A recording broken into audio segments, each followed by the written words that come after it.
All right, you guys, my name is Kate Shipp. I see so many beautiful faces that I know and those that I don't know, but I think we all know each other in some way.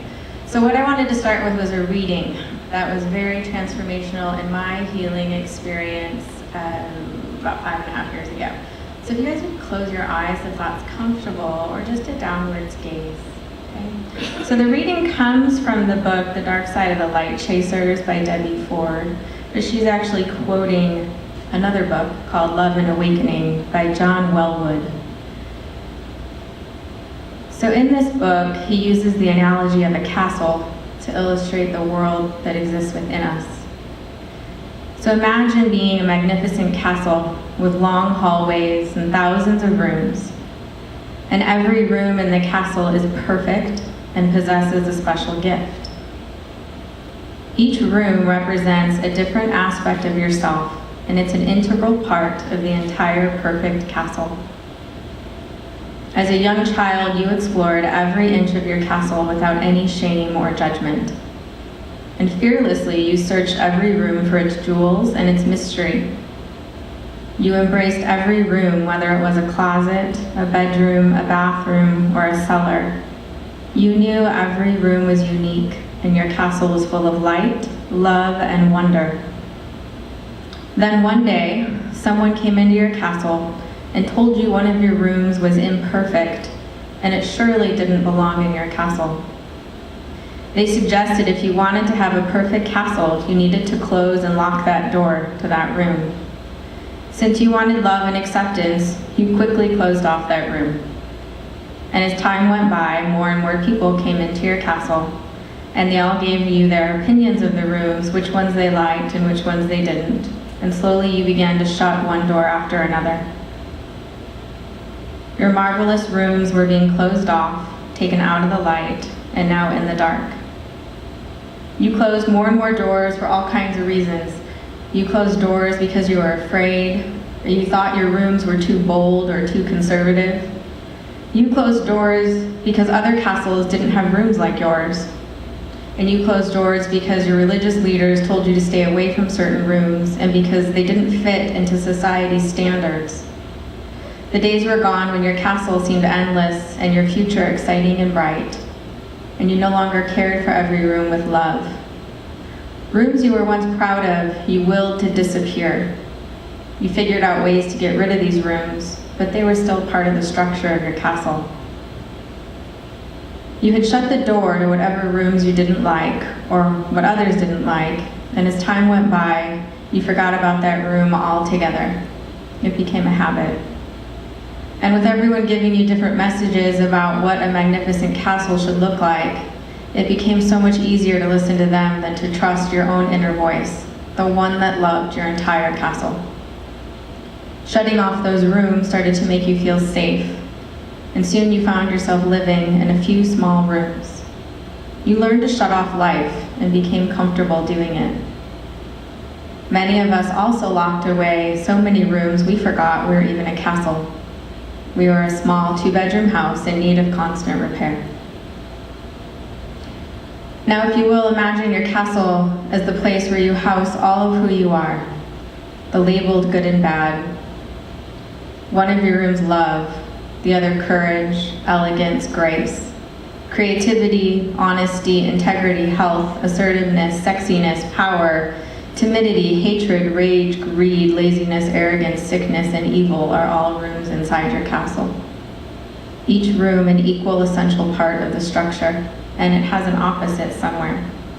And fortunately, we are never satisfied with less than what we are being capable of being.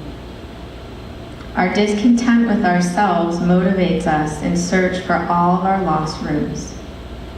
We can only find the key to our uniqueness by opening all the rooms in our castle. This is a metaphor to help you grasp the enormity of who you are, that we each possess a sacred place inside. It is easily accessed if we are ready and willing to see the totality of who we are. Most of us are scared of what we will find behind the doors to these rooms. So instead of setting out on an adventure to find these hidden selves, full of excitement and wonder, we just keep pretending that the rooms don't exist. If you truly desire to change the direction of your life, you must go into your castle, open each and every door. You must explore this inner universe, take back and own all that you've disowned. So I'm going to close that there. So when I was 17, I was raped by my boyfriend on prom night. Pretty typical, unfortunate story that you hear, but I didn't call it rape until 2.5 years ago. Right, so I'm 36. Why didn't I call it rape? So, let me really real with you guys. We were in a basement with 20 other people. We were all drunk. We were sleeping behind a bar, and my torso from my rib cage up was underneath a chair. He said he wanted to have sex. We had had sex once before. I said no. And then I dissociated. And he continued. There were 18 other people in the room, no further than you and I. Why didn't I scream? Why didn't I punch, kick, scream for all these other people who were my friends to stop? I found out last year why. So before I go into that part of the story, a month and a half after that, my parents moved my younger sister, who's here, to Arizona. I had grown up in the North Shore suburbs of Chicago my whole life, a very, very well-to-do area where this was more important than this, where everything was about money, everything was about the external, and I was blessed to grow up in a very well-to-do family who loves me deeply, very, very, very much. So I'm blessed in that. But I always knew from the time I was young that something was different, and I didn't know what it was or why. I was the people-pleasing child. I was one of 5 kids, the third of 5. The fourth of 5, the middle girl. And I was the one who made sure everyone else in the family was happy. I learned that. And so when we moved to Arizona, I didn't want to be the child that created all sorts of problems for my parents in moving here. My younger sister voiced her opinions on that more than I did. But what I did do was decide to get involved with really not so good people, aside from one who's also in this room. I met a guy, thought he was a great guy. I was his prey. Very slid under the radar, very charming, very good looking, very manipulative. About 1.5 years into our dating, I was at ASU in college, and I drank too much through high school, smoked pot a few times. First time I did mushrooms was when I moved here. So I was going down a road that wasn't good. So one night in college, we decided to do ecstasy. It was fine, great experience, nothing bad happened. A few weeks later, I'm with him. It's finals weekend, freshman year, first semester. And we decided we wanted to do it again. And so we were going to find a source to do so.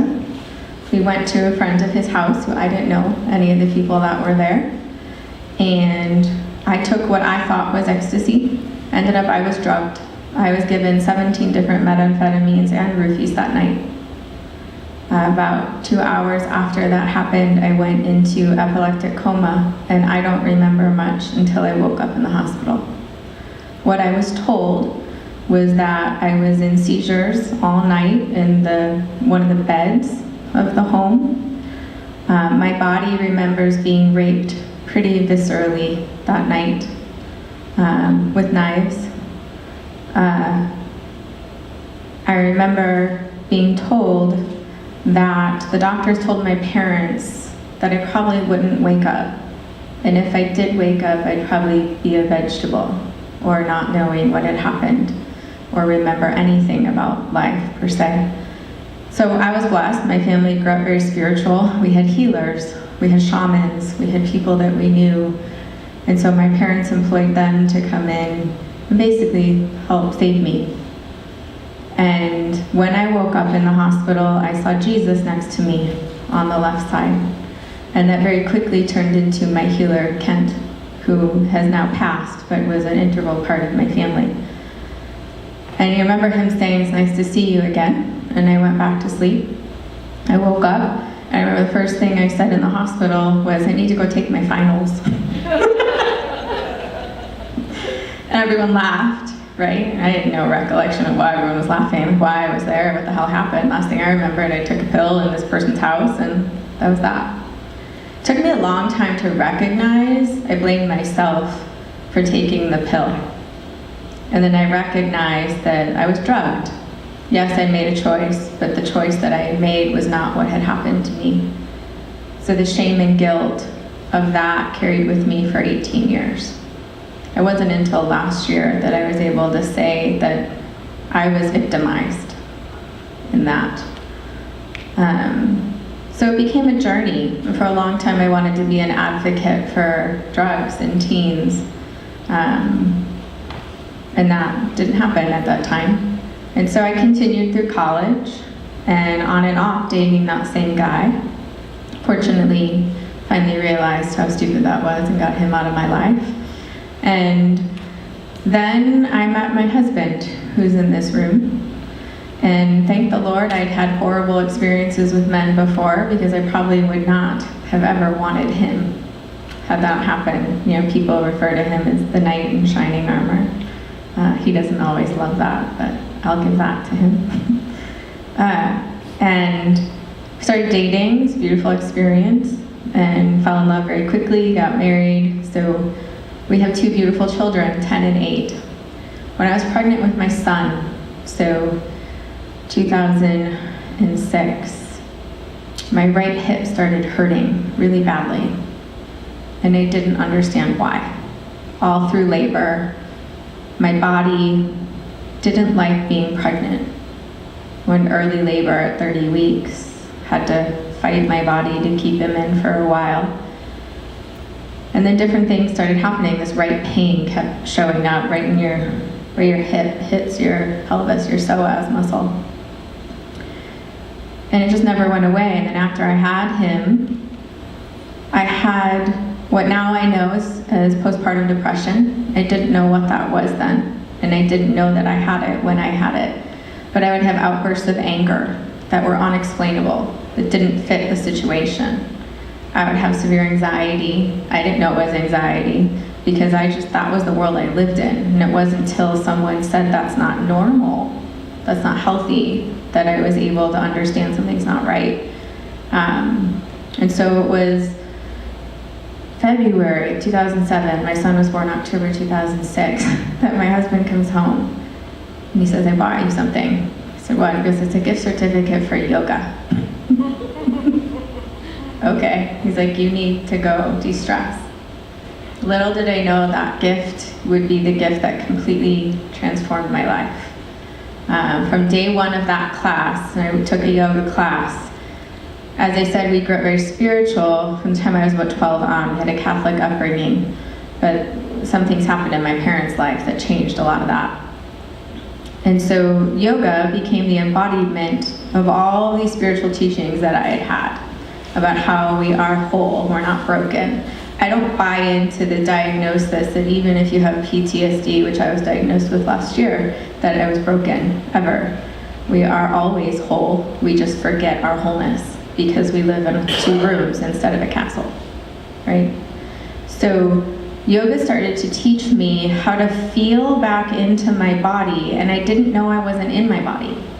That right hip pain was a messenger from my body. Hey, pay attention to me. I need you, and you're not here, you're out here. It was very intuitive, all right? And I didn't understand why at such a young age I became so intuitive. I can see spirits, I can talk to them, I see energy, I see auras. I always have, I just didn't know what that was. I didn't understand. I channel, I talk, that was just who I was. And yoga became the grounding force, and I say grounding because it helped me understand that this body has all the answers and the gifts that I needed at that time that I didn't know I needed. So my yoga journey evolved very quickly. Within a few months, I wanted to do teacher training, but God had other things in mind. The training that I wanted to do never was offered. And then I got pregnant with my daughter. And I knew more about my body to be able to stay in it, to stay present to it, and to nurture my body in this pregnancy in a different way. My body had another idea. So at my son, at 30 weeks, I was in early labor. With my daughter, it was 24 weeks. 24 weeks, my cervix started opening. And my husband and I were in terror because we knew what had happened with my son. And I said to my doctor, I'm not going on medication. My body does not like it. How can I sustain this pregnancy and save my child while also having a 2-year-old running around and working full-time? Okay? So we had my body and I had to talk. And I said, I will take care of you. I will take care of you, my child, if you will just stay in there till you're viable, please. So I held her till 38 weeks. And that's when I knew there was something about conversating with your body that could be a source of healing.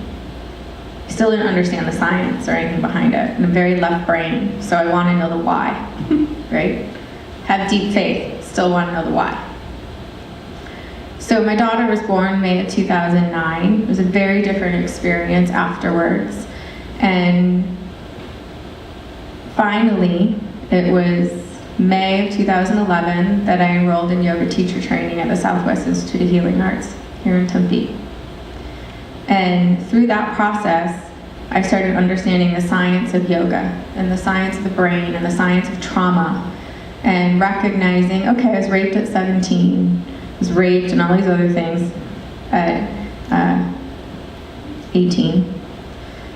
But there was something inside that didn't click, like it didn't understand. So I was in yoga teacher training. Melissa earlier guided you guys through a very, very small variation of yoga nidra, right? Which is really an experience of tuning into your higher consciousness that lives within you.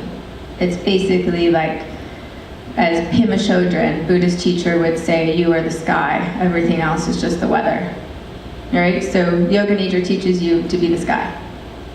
Big, blue, bright, beautiful thing, all sorts of storms and shit pass by, right? And it's when we ride the shit storm that we forget we're the sky. I rode the shit storm for a very long time. And through yoga and these teachings, I understood there's something more. There's something more than what we experience emotionally, what our thoughts are, how we can heal. Now, on a rational level, I got it. But there was something inside me that didn't understand. All right, so my rational mind, right? Prefrontal cortex of the brain, this part here, all right? This is behind the forehead. It's your rational mind. It knows I'm sitting here with you and I'm safe right now, right? But let's say someone were to walk in from behind me and make a horrible noise. And even though I know I'm safe right here, I don't know what could happen to my system, because back here, backside of my head, lies my reptilian brain, my limbic system. And my limbic system says, I don't care what's happening here, something's happening here that's not safe, so I'm gonna shut this off, and I'm gonna go, in my body it goes into freeze, all right, freeze mode.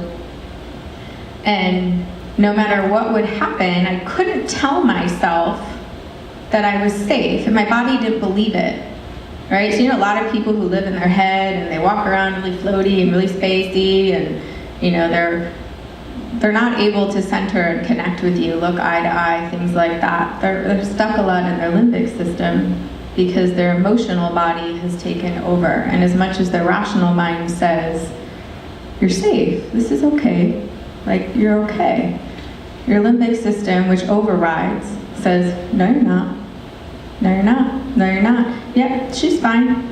I love her. I loved her voice earlier today. But there's something about her energy, this isn't true, Renee, I'm just using this example, that's flaring my system, all right? Maybe I'm not so safe. And then the mind starts going into story. What yoga taught me was that in my body, there's still some place that's safe.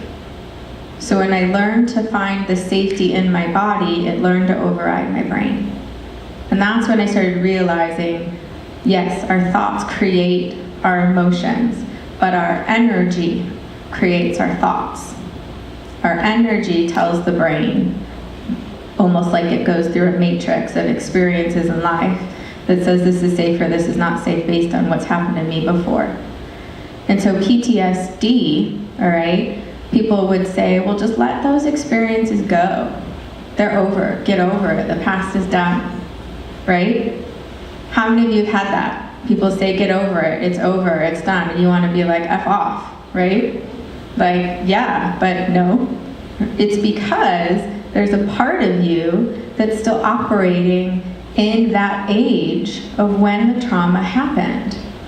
How many of you have told someone you're acting like you're 2? Okay? Yes, they are. Because something triggered them, that their brain put a marker at 2 years old that said, this is not safe, so this is where we have to go back to and operate at. And they don't know any different. It's what's happening inside them until they know, right? When we know better, we do better, right? And so as I continued through this yoga journey, I had an experience through a training called Phoenix Rising Yoga Therapy, where it combines psychology and yoga, and it gives the body a voice. So now it wasn't about my head. It was no longer about thinking my way out of life. It was about feeling my way through life. Complete difference, okay? No longer thinking my way out of life, but feeling my way through life. So my body was given the chance to have a conversation with itself, and I was its voice. Some of you would be like, all right, she's lost it. Like, her body talks. Yes, your body has a voice, and it's different than your mind. And I'm going to actually suggest that every part of your body has a different voice based on the experiences of your life, because we store things in our cellular layer. And so through that therapy, I actually decided I was in a 600-hour yoga teacher training program, and then found this Phoenix Rising Yoga Therapy. And so being the workaholic overachiever that I was at the time, it was my coping. I didn't get involved in other substance abuse or things like that after that traumatic experience when I was 18. I used work to numb. The work for me was a way of avoiding. And then finally, through Phoenix Rising, I found the voice of my body, and I was able to understand that my body needed to heal, that my brain was doing what it was supposed to do. My brain was protecting me. Your limbic system is supposed to kick in to protect you. It's what it does.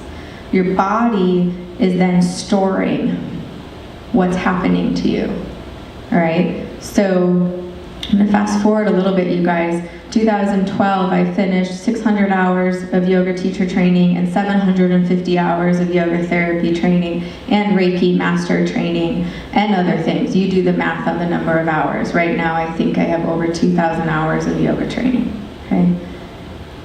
So last year, January 17th, 2016, I just finished an amazing week of training with an amazing teacher who you'll hear from after me.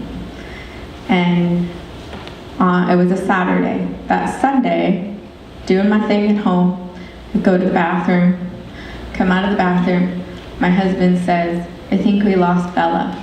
Bella was my calico cat, who was one of my soul partners. Like, what do you mean we lost her, right? She got outside, who let her outside? Don't let my cats outside. Kate, no. We lost her. I come around the corner of the bathroom. My precious cat is dead on my bedroom floor. The horror and the sound that came out of me, I don't even know. I can't even imagine my son and my daughter and my husband hearing that. What that experience did was brought me back to when I was 16 and I found one of my family cats dead outside, ripped in two by a fox. That trauma, it's like what Chris was saying earlier, unlocked the piece of trauma that I didn't even remember. right? So January, cat dies.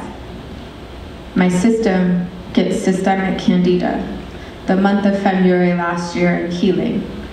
March of last year, my family comes out to visit me, and I'm in a fog. And my dad looks at me in the kitchen, he goes, "What's going on with you? It's like someone turned out your light." My sister pulls me in my bedroom, and she said, "What the fuck is wrong with you? Why aren't you connecting with Julie," who's her daughter, right, my goddaughter. I'm like, I can't, like I don't know what's wrong with me. I can't get out of this. I have no idea what's happening. I was in tears for an hour on my bed. She's like, "You need help. Something's not right."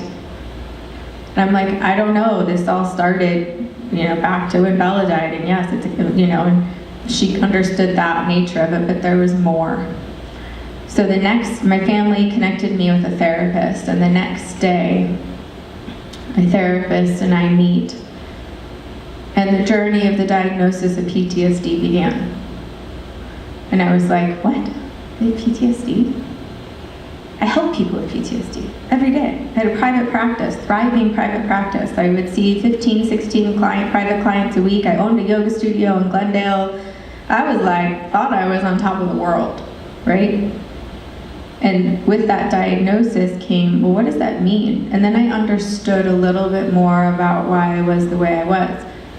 Angry outbursts at my kids that didn't make sense. Super anxious, shaking, like I would wake up shaking, flashbacks of vampires biting me for 15 years, right? Horrible nightmares that I didn't know what they were about. And then I had this stream of clients start coming to see me that all had sexual abuse and trauma, and it kept getting more and more real. And mind you, over the 5 years prior, I had had clients the same way, right? And I was able to help them. And I was able to be the channel to allow God, Spirit, whatever that is to you, to come through to help them. And then I had a client come, and this was the breaking point, whose husband was a pedophile. And I was like, "God, what are you doing?" Like, I don't know that I can hold space for this. For the woman, yes, but for a woman, and I was in total judgment, you guys, and fully admit, for a woman who's choosing to stay with a man who's a pedophile. I was like, how the hell am I going to do this? Well, God had other plans, because I had still been having that pain in my right hip now for 10 years, right? My daughter was 6. Her birthday was in a few weeks. I had a private session scheduled with my spiritual mentor. And so I go to the session with her, and I tell her what's going on. And she says, eye-opening question, and I laughed at myself when she said it. She says, "Have you asked your body?" She said, "You're an embodiment practitioner, have you asked your body?" I'm like, no, there's a novel idea. Walk my talk, right? So I did. I sat with her and I asked my body, and the whole scene came back of when I was raped by my grandfather at 6 years old in a bedroom in his house. I could remember his hand on my right hip, holding my hip down. I remember dissociating at that point and watching it all happen. I remember looking out the window of the bedroom after, and him saying, "Get out now." And that was it. So what happened in that session with her turned into, I said, I need to go into a yoga pose. So I went into pigeon, okay, which I'll show you on the floor in her house, like this, okay, for 45 minutes, while my body went into convulsion and shaking to let the trauma leave my body. I haven't had right hip pain since that day. I'm calling my sister saying, "TT, something's wrong with mommy. Can you please come over?" Okay? An hour later, my sister gets there and I'm in the bathtub, like freaking out. I don't know what's going on. We call my husband. I'm like, I don't know if I need to go to the hospital. I don't know what's happening to me. I'm having these thoughts. I've never had these thoughts before. Like, every tool I knew, guys, however much training, all these years of things that I knew, nothing was working. Nothing. And called my therapist, saw her the next day, and this is kind of what she said. She said, what happens when you decide you're going to clean out a closet? Okay, right? Like, what the hell does this have to do with anything? And she said, what's the first thing you do when you decide you're gonna clean out your closet? You open the closet door and what do? What do? What do you do before you take everything out? You turn on the light, right? And I was saying the same thing, oh, you take everything out, whatever. She's like, you forgot the most important part. And I said, what? She said, you forgot to turn on the light. You forgot you are the light. So you turn on the light and you take everything out. She goes, basically what's happened, remember the castle metaphor, is I had tucked all this shit away into a closet in my castle for so many years, right? 29 years, I had tucked it away. And then God decided it was time for me to deal with it. So he ripped off the closet door and thought I had the tools to remember that I was the light. I didn't need to turn on a light because I was the light. Well, shit, I forgot I was the light. And I'm in the dark, in a closet, thinking I'm gonna organize everything. And she said, everything is now out of the closet and it's a mess. It's chaos around you. And as you look at all this stuff, you realize, this is mine. I remember that. This is definitely not mine. Why am I carrying this around for my mom? This was her shit. Why am I carrying around my dad's trauma from his father who told him at 4 years old that you were never wanted? Why am I carrying around all this? She said the next process was to start sorting your closet. I don't want this. This is important. This I need to get rid of. This pile's the burn pile. This pile's the, I'm going to give this back to them. I borrowed it so long ago and I don't want to hold on to it anymore. But what happened was I was so out of touch with my light that I kept spiraling down. And my husband and I, in September last year, decided we needed to get back to faith.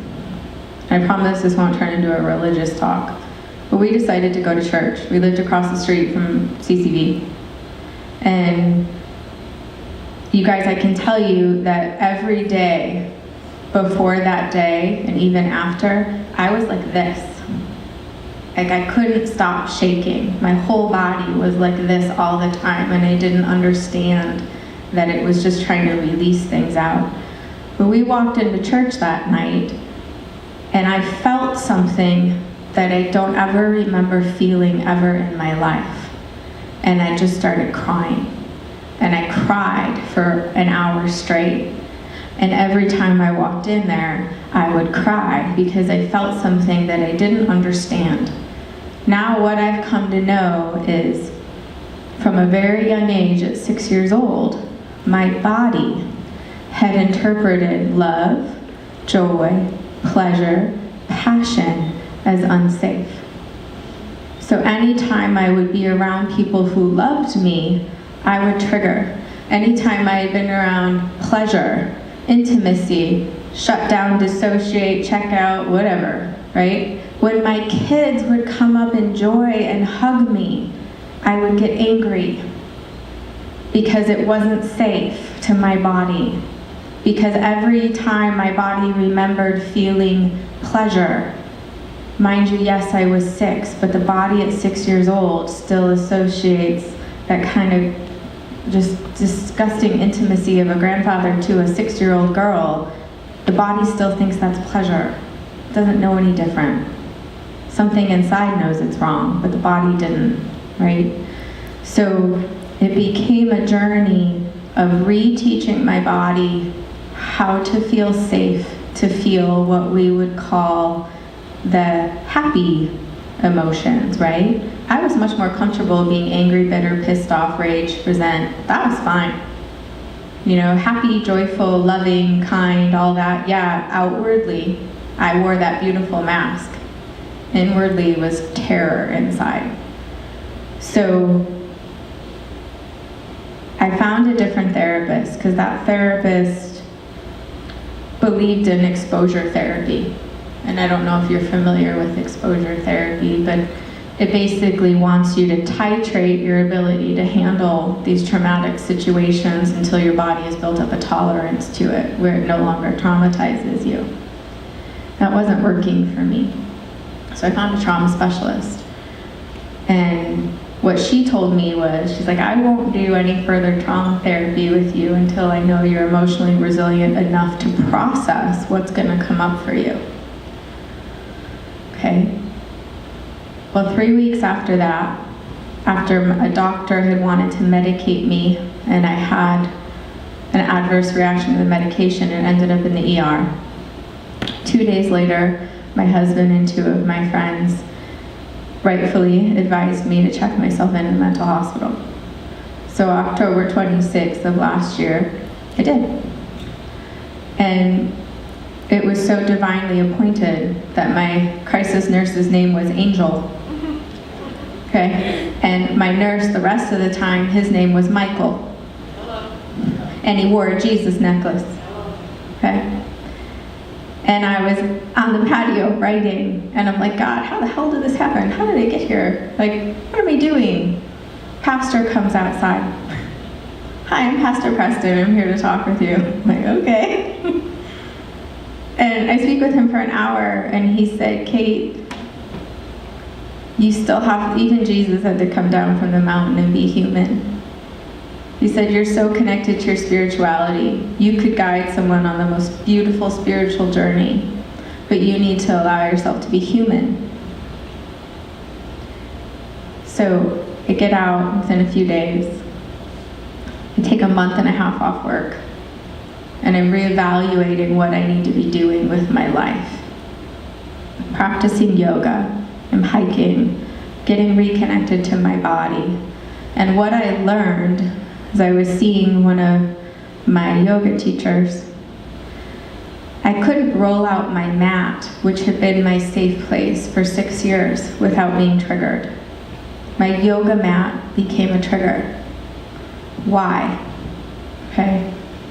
Because the yoga I had been practicing for so long was from teachers, amazing teachers, you guys.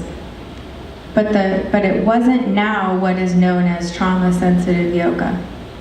Okay, the yoga was very militant and commanding and perfection-based, which has its place. I'm 100% for support all forms of yoga for the right person at the right time.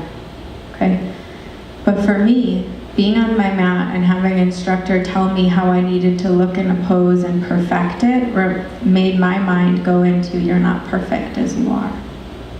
And it reinforced I wasn't good enough because I wasn't doing it the way they wanted me to do it.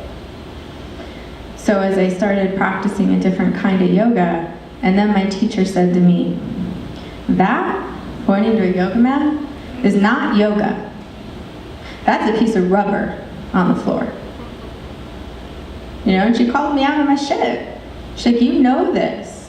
Yoga is what happens inside of you. Yoga is that connection to something higher, outside, inside, and out, that reminds us of our light to take us back there whenever we need it, right? So everything changed. I left the yoga studio that I owned. I stopped teaching there. God told me it was time to leave my private practice, that I was no longer supposed to see clients anymore. And I fought that. I didn't really believe that, but I listened. And I dove really deep inside to my body. And I started a daily gratitude practice for my body. And what that turned into, you guys, was I'm grateful for my toes. I'm grateful for my feet. I'm grateful for my ankles. I'm grateful for my calves and shins. I'm grateful for my knees. And it became like an internal process. I started a mantra: I am healthy, I am healed, I am whole. I am healthy, I am healed, I am whole. Incessantly in my head. I stopped watching TV pretty much completely, and I wasn't a big TV watcher before anyway, and I started listening to only music that would implant new memories in my brain of positivity. I stopped associating with people who, even though they loved me, didn't want me to really heal, because then they didn't need to fix me, right? I lost a lot of friends in the past year, but I made a lot of real friends who wanted the best for me and of me. And I started practicing a different kind of yoga that was an exploration of my body with inquiry versus a set standard of poses with specific alignment and command. And the yoga became body. How do you feel in this moment? And what do you need to feel even better? Okay. If I was in a pose, what are you experiencing right now? And I would talk to the body as a place of resource and information, not of a, I'm gonna make you do this because I know what's better for my body. It became my body saying, this is what we're gonna do because I know what's better for you. And it was 100% true. And yes, I was on some medication. And yes, I was doing EMDR therapy weekly, which is profound. And yes, I was doing self-Reiki. I was using every tool imaginable in my toolbox. But here's the thing, you guys. When I had to leave the therapist's office every week, and when I went to work, and when all these different things were happening, at the end of the day, I came home, and who am I with? Me, my husband, and my children.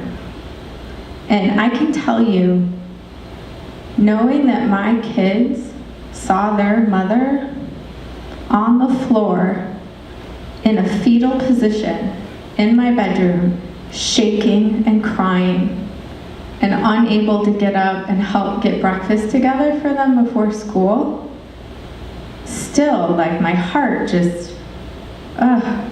But at the same time, they have now seen their mom come out of the darkest space into a place of resiliency, of strength, of thriving, of having a new career that I deeply, deeply, deeply love and I'm so grateful for, of being able to be at places like this and speak and share that PTSD is not a death sentence, all right? PTSD is not a diagnosis that is to be feared. What PTSD means is that you had some shitty things happen to you in life. Your brain did what it was supposed to do to protect you. It was what your body and brain were made to do. And now you need to learn some new tools and resources to help teach the brain and body that the world is a safe place. That we can love each other, that we can return to love, and that we can, first and foremost, have a practice of gentleness, loving kindness, and compassion to ourselves, and then be able to extend that outwards to others. Yoga for me, and I have some of my yoga students in this room, and I say this to them in training, is a gift of love and compassion to yourself first, so that then you can be that light to share with others. Because there's gonna be obstacles in life that come up, and our brain, our mind is gonna go into story based on our experiences of the past to try and self-regulate. But if we have the tools of the breath and to connect it to the body, then we can understand, okay, mind, thank you. You're doing what you're supposed to do. Okay, body, what is the next best thing? One of my teachers said to me, this is something that you can always ask yourself. What am I experiencing right now? Where am I feeling that in my body? And this being true, what is the most loving thing I can do for myself? And I take the right action at the right time. And that is based on an ancient Sanskrit mantra called the Gayatri mantra, which is the mantra of the light of the heart. Right? So I wasn't going to do this, but I'm feeling called to do it, so I'm going to do it. I'm going to have you guys close your eyes again. I don't ever sing in front of people, Renee. I definitely don't chant in front of people all that often, aside from my yoga students. But I feel called to share this chant with you guys. And I want to share this chant from a place of remembering that you are this beautiful, magnificent light castle, and that every room deserves your attention and your love and your nurturing, and that even those parts of you that you think are ugly or not appropriate deserve the same love as those parts of you that you glorify about yourself. Because you were made in that perfect image to be a light so others can remember their own. And that is what this mantra shares. So I want you to connect into your heart space with your eyes closed or a downwards gaze, whichever that is. And listen. If you know the mantra, I would be honored if you join in. If you feel called to just listen, do so.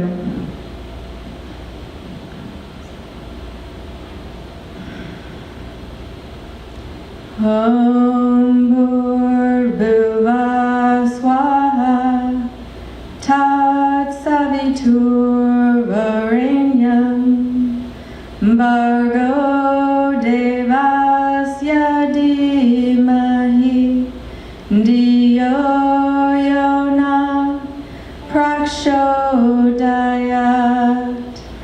Om Bhurrbhuva Swaha Tat Savitur Varenyam Bhargo Devasya Dhimahi Dhiyo Yona Prachodayat. Om Bhurrbhuva Swaha Tat Savitur Varenyam Bhargo Devasya Dhimahi Dhiyo Yona Prachodayat.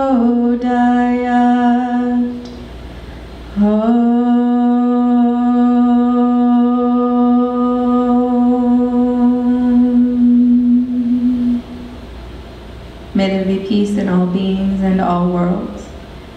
And as we connect to the divine radiant light that shines brightly within our own hearts, may we be guided to follow that light, to take the right action at the right time. Namaste.